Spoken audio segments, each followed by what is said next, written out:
Sa mga pangenot na bareta, 11 milyong piso na kantidad nin iligal na droga na-recover sa magkasuway na operasyon kontra droga sa Ambus, Camarines. Tricycle driver gadan sa banggaan nin armored van na sin tricycle sa Masbate. 15 anyos na soltero gadan kan malamos sa Sorsogon. Tsokolating may hugot coats patok na panregalo ngunya na aldaw nin mga puso. Asin hot air balloon na korteng puso patok na atraksyon sa Kamalig, Albay.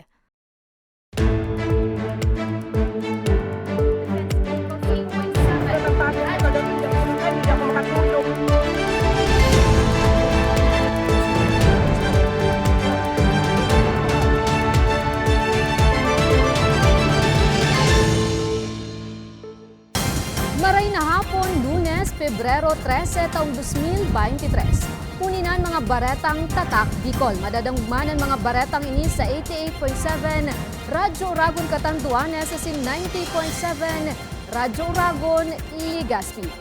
11 milyon pisong kantidad nin pigtutubudang shabu na kumpiskar sa magkasuhay na operasyon kontra droga sa Ambus, Camarines. Detalye sa report ni Nomer Corporal. Dai na nakadulag pa sa otoridad ang apat na tulak ning droga sa Barangay Del Rosario, Canaaman, Camarines Sur sa pigkondusir na drug bypass operation kang pinagsarong persa kan Police Drug Enforcement Group Bicol sa pangingenot ni Police Lieutenant Colonel Herel Bruno, City Drug Enforcement Unit Naga City Police Office, asin Canaaman Municipal Police Station. Sabado, Pebrero 11, na-recover sa posisyon kan mga sospek ang nagkapirang plastic sachet. Laog ang pigtutubudang shabu na pigkakarkulong sa 680,000 pesos o 680,000 pesos ang kantidad. Yung lang po itong nakuha, shabu, suspected shabu po pero pigdarana sa, sa crime lab, positive na shabu po ang nakuha. Ano to, di itong, iba duman, iguana previously arrested na mga 2020 yata, 2019, ganun. Binisto ang mga sospek na sinda Christian Cañeta, 40 anyos residente kang Barangay Abilian, Naga City. Jay Nolasco, 36 anyos asin residente kang Barangay Magaraw, Camarines Sur. Fernando Alimorong, 58 anyos kang Kamaligan, Camarines Sur. Asin ang 35 anyos si Miriam Dugkal. Dadagusan po kung hindi kayan, kung sa hindi makumit kaya makumiter o magamit sinda kan sabing droga, pinagpabawal na droga, pwede sa na sinda ang marout ang sa indang kaisipan, marout sa indang buhay, kung sa mga estudyante man, marout ang sa indang futuro. Mientras tanto, sa Barangay Tawig, Paracali, Camarines Norte, arestado man ang 36 anyos si Angel Castillo, asin ang 42 anyos si Richard Villacrucis, parehong residente kang Jose Panginibang kang parehong probinsya, huli man sa pagkakaimbuelto man sa iligal na droga. Nakumpiskar sa posisyon kan mga sospek ang anom na plastic sachet na may laog na pigtutubudang shabu na nagkakantidad 500,000 pesos. Sa presente, nasa kustodiya na kang otoridad ang mga naarestar na sospek, asinampang sa kasong pagbalgar sa Republic Act 9165 o Comprehensive Dangerous Drugs Act of 2002. Para sa mga baretang Tatak Bicol, Nomer Corporal. Lalaking pigtutubudan na miyembro kan rebelding grupo gadan sa engkwentro sa Labo, Camarines Norte. Detalye sa report ni Maria Lorenzana.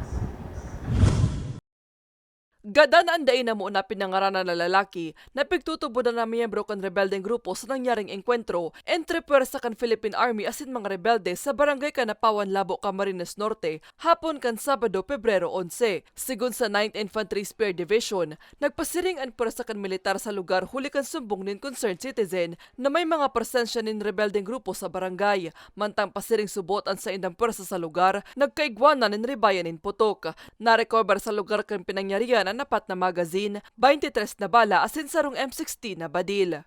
Ang pagkaka-describe ng mga involved doon sa enkwentro, higit kumulang 1 minuto lang nagsipulasan na kagad yung mga armado into different directions. Sa Talakan Army, inina ni kapitong engkwentro ngunya na taon, pangapodan kan Philippine Army sa publiko, magipagtabangan nga ni makurtaran insurhensya, nangangapodan man sinda sa mga rebelde na magbaliklado na sa gobyerno. Ang government ay may nakahandang programa para sa kanila kung sila ay nais magbalik loob. No? Aalalayan sila nito from simula na mag-signify sila na mag-surrender hanggang sa sila ay makapagbagong buhay, makabalik doon sa dati nilang buhay. Sa ngunyan, padagos pa ang investigasyon kan otoridad sa pagkakabisto kan biktima. Nakatalaan man na i-turn over ang bangkay kay ni Silabo PNP para sa magkakanigong disposisyon. Para sa mga baretang Tatak, Bicol, Maria Lorenzana.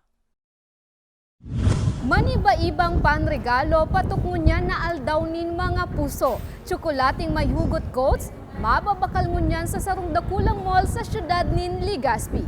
Detalye sa istorya ni Nomer Corporal. Maniba-ibang klase ning burak, teddy bears, tsokolate, asin kadakol pang iba ang pwedeng mabakal sa Love Market kang Ayala Mall sa Legazpi. Naswak ng gadpang regalo sa Valentine's Day.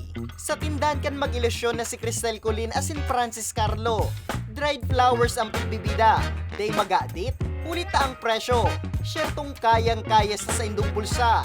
Sa kantidad na 85 pesos sundo 2,000 pesos.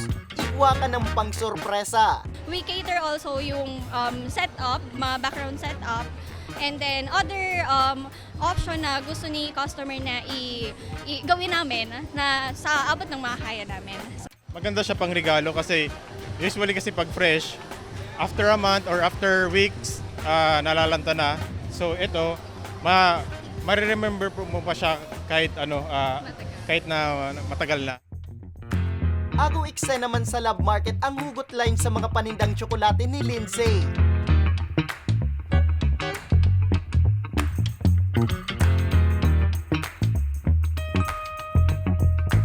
Mababakal man ang mga ini sa kantidad na 98 pesos sa naman. Itong chocolate namin, sir, yun nga, may mga dedication siya. Aside from may dedication siya, patok talaga siya ngayong Valentine's kasi hindi lang siya para sa mga in a relationship. Pwede din siya pati sa mga single. Kung padabata ka, padabaon mo man daw ako. Para lang siya sa mga tawag dito, sa mga bitter din. Si 10.9 pesos sundo 120 pesos naman ang presyohan ka mga pangregalong pamot sa Love Market. Madurar ang Love Market sundo sa Miyerkules. So for gift ideas, meron tayong 19 exhibitors para tulungan tayo sa ating Valentine's Day preparation. And habang namimili tayo ng pangregalo sa ating mga mahal sa buhay, we have the food park para hindi tayo nagugutom habang pumipili ng pangregalo.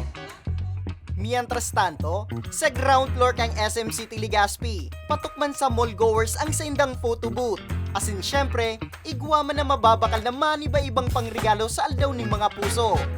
Para sa mga baretang Tatak, Bicol, Nomer Corporal. 15 anyos na soltero gadan kan malamos sa Sorsogon.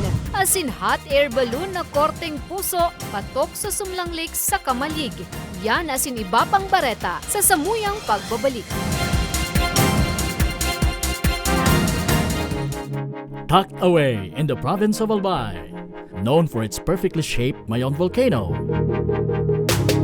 Misibis Bay Resort, a locally owned 5-hectare private island resort. The resort is ready for all those looking to balance tranquility and adventure. This tropical destination is where guests can either choose to relax under the palm trees or have an adventure under the sun. It features modern and luxurious rooms and villas, recreational facilities, and sophisticated services.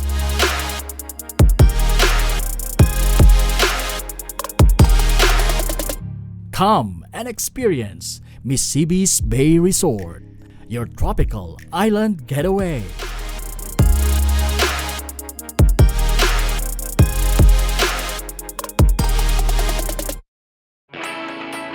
Naghahanap ka ba ng trabaho? Marunong ka bang mag-shoot ng video? Mag-edit? Magaling ka ba sa social media? Willing ka bang matuto? Graduate ng journalism o may alam na sa media? Apply na dahil naghahanap kami ng videographers para sa Camarines Norte, Sorsogon, Camarines Sur, Catanduanes at Masbate. Ipadala ang inyong resume sa Action Call Center at gmail.com at maging pinakabagong miyembro ng aming team. Tara na! Apply na!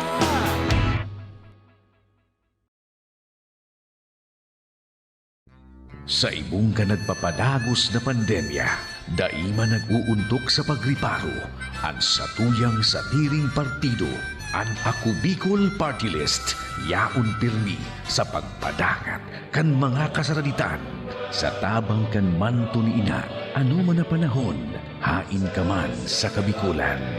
Viva la Virgen! Viva Nuestra Señora de Peña Francia!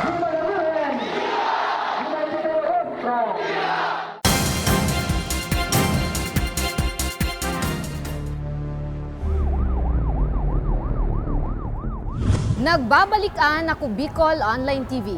Tricycle driver gadan kan mabangga nin van ang pigmamanehong tricycle sa Masbate. Detalye sa report ni Mariel Lorenzana.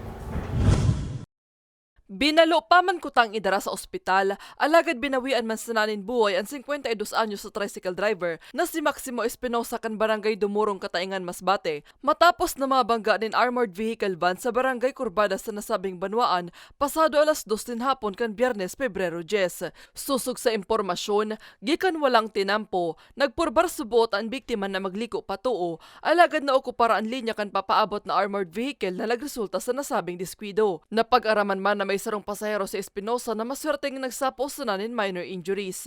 Hindi na tiningnan yung hindi ba niya mamilingon sa likuran niya kung mayroong pakasok na mas malaking vehicle niya. Yun yung hindi niya nagawa nung oras na yun. Yung lumingon muna siya ma'am sa likod kasi papasok siya sa kanan.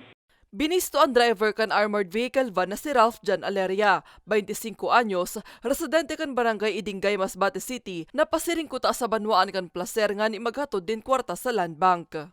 Na as much as possible ay magkaroon ng defensive driving tayo palagi para medyo maiwasan natin yung vehicular accident. Considering na may mga nangyayari na mga vehicular accident along the national highway natin, i-exercise po natin yung tinatawag nila na defensive driving.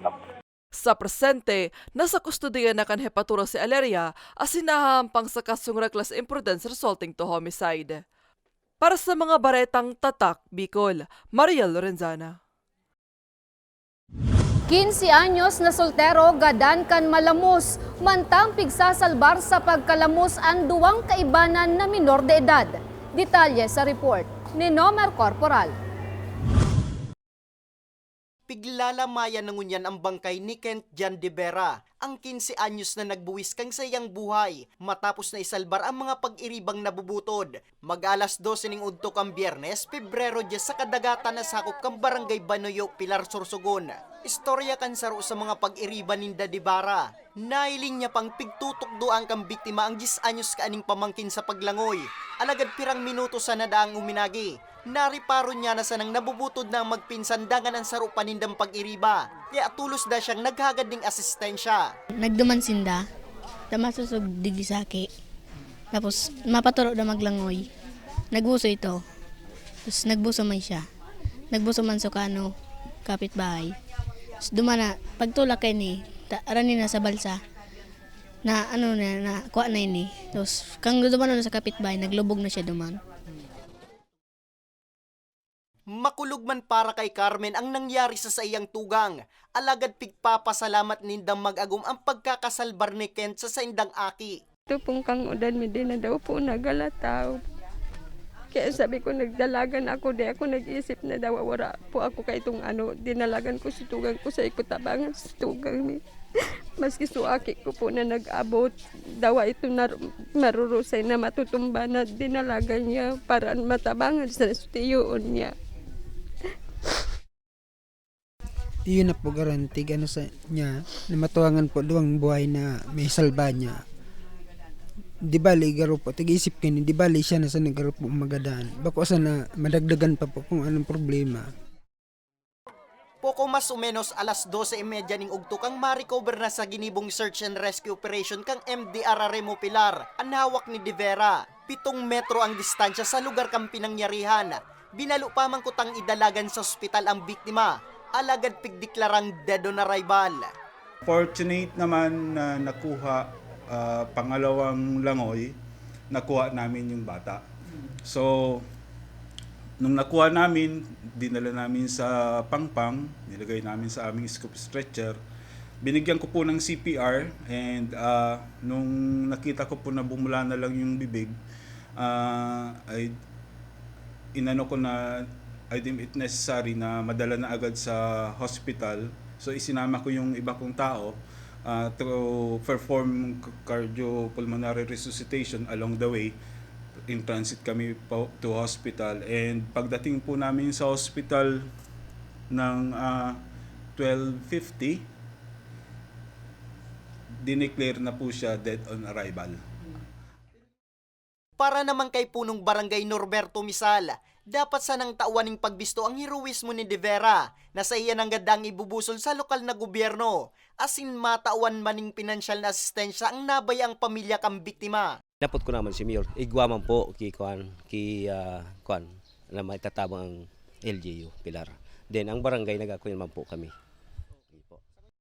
Mientras tanto, alas 6:55 ning aga kang Pebrero 10, kang madukayan man ang bangkay kang 63 anyos na barangay tanod na si Arnolfo Aguirre, kan Zone 3 Barangay San Vicente, Milaor, Camarines Sur. Sa impormasyon, nailing ang bangkay ni Aguirre kan sarong parasira na nagpapataw-pataw sa Bicol River sakop kang Barangay Sabang, Naga City. May nakahiling po duman, pag nakahiling po, tag-try po siyang silamber, kinakahoy po na nilagay po sa tubig para may taputan, kaso palubog na po siya. Tapos yung dumang po sarong nakahiling, babae po, medyo nagdad na po, medyo may matik-matik man, so nakubanan po. Nagsabi ng kuramong pong na may nalalabos, pero si tatay po, palubog na po siya. Naglataw pa man po siya, kaso palubog na po sa tagayan, si grabe po si sulog ng tubig din, high tide po siya. Magigirumduman, petsa 8 ngunya na bulan kang mapabareta ang pagkakawara ni Aguirre. Sa presente, padagos pa ang pinagigibong investigasyon kang otoridad, urog na kung nagkaigwaning foul play sa pagkakabutod ni Aguirre. Para sa mga baretang tatak Bicol, Nomer Corporal. Hot air balloon na korteng puso patok ngunya na atraksyon sa Sumlang Lake sa Kamalig, Albay. Detalye sa istorya ni Carmelo Balya.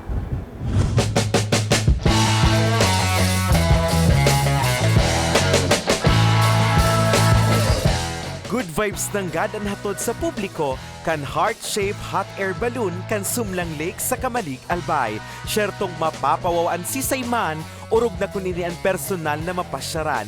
Patok ini for all ages and fits perfectly ngunyan na Valentine's Day. Ang 32 anyos asin 15 taon ng designer na si Alvin Balute ang nasa likod kan sikat nguyan na heart-shaped hot air balloon kan Sumlang. Simple sa naman dano beto ninda, dahil iba kundi ang makapaugma. We made a giant hot air balloon to represent an enormous love of someone, selfless love. Since it's Valentine's Day, and as you see, there is cascading flowers of roses, and that represents an overflowing love. Love is in the air so everyone can see. Gibo sa recycled materials ang hot air balloon. Ngani maiba sa nakatuodan, heart-shaped na hot air balloon ang sa iyang naisipan. Naipwesto niya kung sa inta nauman ang magayon na bulkan. Actually, we only spend, everything is in a rush. We only spent 5 days to prepare everything. We just worked in synergy to make it possible to do it in that very short period of time. And we used some recycled materials from our Christmas decors last December, and we only purchased few to make it possible. Ang 2 taon nang mag-ilusyon na sinda Donna May and Menard, nagikan pang Naga City, ug mananggad sa gayon kan pasyaran. Sabi ko nga ni Kansubago habang nagra-rides kami, very maswertehon ang Bicol region kasi ugwang araw ka ining tourist spot. Kaya sabi ko, amazing talaga. Siyempre, makaugma maugma siya. Arog baga kayo ng mga lalaki. Pag maugma ang partner mo, maugma ka naman. Gikan Masbate, dai pinalampas kan pamilya Bacolod ang pamamasyar mantang nasa Albay. Saro sa bucket list daninda, iyo ang Sumlang. Nakita po namin na maganda kaya sinubukan namin pumunta rito. So masaya rin man. Sanggatos pesos ang entrance fee sa regular tourist. 84 pesos naman sa PWDs as in senior citizens. 70 pesos sa mga aki, edad 8 anyos sundo 12 anyos. Mantang libre ang mga aking edad 7 anyos pababa. Nag-ano na din kami na maglagay talaga ng mga ganyan, dagdag, para mas dumami nga yung tourist. Bukas ang pasyaran, Lunes sundo Huwebes, alas 7:30 nin aga sundo alas 7:30 nin Banggi. Alas 7:30 nin aga sundo alas 8 nin Banggi naman, kada Biyernes sundo Domingo. Kung peak season, bukas na sinda alas 7:30 nin aga sundo alas 9 nin Banggi. Para sa mga baretang tatak Bicol, Carmelo Balia. Asinyanan katripunan kan mga baretang tatak Bicol. Ako si Jen Nunez. Salamat!